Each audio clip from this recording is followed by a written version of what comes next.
सर्वमंगल मांगल्य शिव सर्वाधि साधिक सर्वमंगल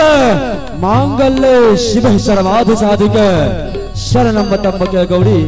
नारायणे नमस्तुते शरणं त्र्यंबके गौरी नारायणे नमस्तुते। अपने लोगन के बता दी जे आय हमर सबके संस्था शारदा नृत्य कला केंद्र दरभंगा शुभंकरपुर से स्वर आंगन चैनल के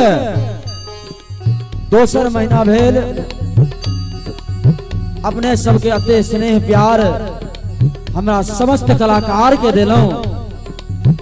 आई के लेल हम अहाँ सबके आभार व्यक्त करे छी। और संगहि छठ और दीपावली के शुभ अवसर पर स्वर आंगन परिवार अपने लोगन के अभिनंदन करे छी, स्वागत करे छी। शारदा नृत्य कला केंद्र से जते कलाकार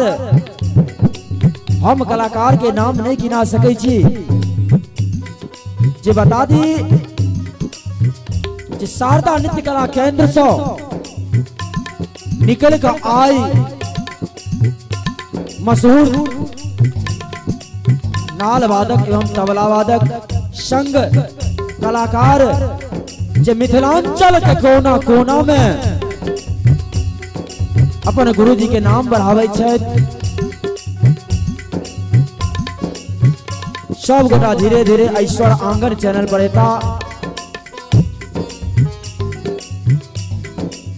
स्वर आंगन चैनल के संचालन करता हमर सबके परम पूजनीय गुरुजी श्री अशोक झा जी कर रहल छथि और हमर समस्त कलाकार स्वर आंगन चैनल में सम्मानित छथि। कहियो मिथिला धाम की